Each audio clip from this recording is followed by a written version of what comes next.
Three political science professors, John Alford, Carolyn Funk, and John Hibbing, a few years ago published in the American Political Science Review a study of a large number of twins done both in the United States and Australia. They administered to these twins something called the Wilson-Patterson scale. I am not the Wilson who is the author of this scale. It is a scale that asks people to indicate whether they agree or disagree with certain words or phrases, such as death penalty, or school prayer, or pacifism, or gay rights. They then compare the similarity of these responses among identical twins with the similarity of these responses among fraternal twins, and taking together, and after doing the suitable mathematical analyses, you discover that genes account for about 40% of the differences among people in their orientation to politics, as measured by the Wilson-Patterson scale. By contrast, the extent to which they're a Democrat or Republican has no genetic basis at all. That's something they acquire from the environment. But the influence of genes on their political views, though not their political membership, is quite clear. Now, there are questions you can raise about this method of twin analysis. You can say, well, suppose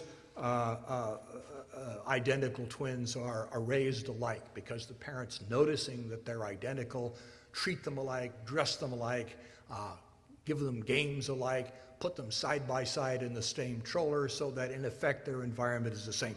Under these circumstances, how do we know that genes make a difference? Well, there's several answers to that question. The first is that many parents do not know whether their twins are fraternal or identical.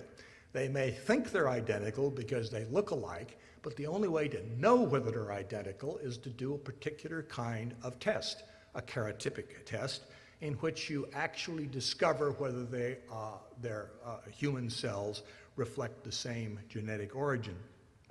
Many people have identical twins who they think are fraternal, and fraternal twins who they think they're identical. When scholars go in and clarify the results, point out that they've been raising fraternal twins as if they're identical twins, treating them alike, dressing them alike, etc., we can then discover that when the true genetic relationship is known, the extent to which the genes affect their behavior is as before. That is to say, identical twins are more alike than fraternal twins.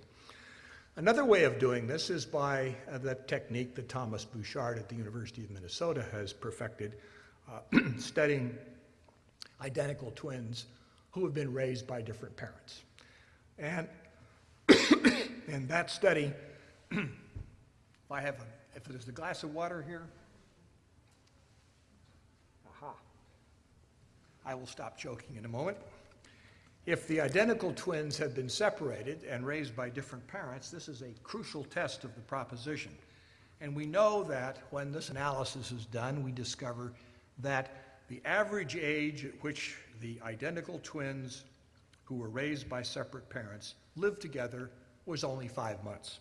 This means that if you think the environment makes all of these differences, you have to imagine, I think I'm done now, you have to imagine that in the first 5 months of life, the parents can impress on these little babies their religious beliefs, their political beliefs, their personality, and the like. It's hard to imagine that this will happen. Following the research done by these political science professors, other scholars have shown that the influence of genes on political orientation, again, like the influence of genes on intelligence or personality, gets stronger as you get older. After people turn about 25, the influence of genes on their political ideology is at its strongest. Genes also influence how frequently we vote, political participation.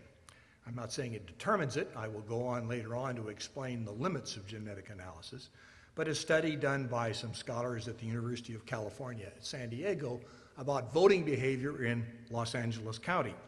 They compared how frequently identical twins vote with how frequently fraternal twins vote. They have a pool of twins from which they extract this information. And they discovered that genetic factors explain about 40%, 60% of the differences between among people as to how frequently they vote. Recently, two of these scholars at UC San Diego have made a major intellectual breakthrough. They have actually identified the genes that contribute to the tendency to vote in elections. One set of genes are those that produce an enzyme called monoamine oxidase, and the other is a set of genes that produce 5-HITT.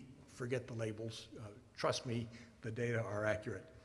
And if people have one of these genes, their participation rate goes up by 5%, independent of the environment. If they have both of them, it goes up by 10%, provided, and this is an interesting involvement of the environment, it goes up by 10% among those identical twins who attend church, but not among those identical twins that do not attend church. Now, if you think back about the significance of genes affecting our political ideology and how frequently you vote, certain things that have always been a puzzle to me in American political history become clearer. Forgetting about exceptional elections, such as the one that brought George Washington to office or the one that brought Lyndon Johnson to office, taking all presidential elections, the average difference between the winner and the loser was 4 or 5 percentage points. A winner gets 53%, the loser gets 47%. If the winner gets 55% of the vote, it's called a landslide election. Now you have to imagine why it is in a country as diverse and complex as the United States that the elections are not ever decided by bigger margins. Why isn't that some president wins 80% of the vote and his rival gets 20% of the vote because of the conditions they had to confront? It is quite possible that our disposition toward politics is sufficiently inherited such that we fall naturally into more or less two stable groups, those who lean in a right-wing direction and those who lean in a left-wing direction, and that stable division among us helps us explain why the split in the American public over the last 2.5 centuries has, with one or two small exceptions, never been large. Now, this genetic basis of politics that I've been talking about probably represents an underestimate of the true effect of genes, and this is because of a common phenomenon. Men and women tend to marry each other because they are similar. People say opposites attract, but in marital life, that's not the case. Men marry women who are like them, and women marry men who are like them, psychologically, if not physically. And as a consequence of this process called assortative mating, men and women with similar genetic traits come together and form a union, and out of that union, children are born. And this means that among ordinary siblings, or even fraternal twins, their genetic similarity is going to be greater than it would be if random men and women married, bringing together no great similarity in genetic background. If, because of assortative mating, if because likes attract likes, we're going to get an underestimate of the influence of heredity, because in the calculation of how we get to the figure of heritability, we have to assume that the fraternal twins are no more that ordinary siblings or fraternal twins are no more alike than any two children plucked at random. But if they are more alike because the man and the woman bring similar genes to it, this will mean that ordinary siblings and fraternal twins will be more alike than we imagined. And so the influence of genes will be underestimated because we have failed to take this into account. Now, you might ask, well, apart from political participation, where a few scholars have found some particular genes, what are the genes that are involved in political ideology? We don't know. We haven't the faintest idea. Right now, there is an enormous public and private commitment to understanding the genetic basis of human nature. And the leading firms, many of them based here in California, are trying to scan the human genome in order to discover what genes make a difference. Now, what they're looking for primarily are those genes that predispose people to certain illnesses. For example, the gene that makes my throat choke up every time I give a talk at the Reagan Library is one of those that I would certainly like to know how to correct.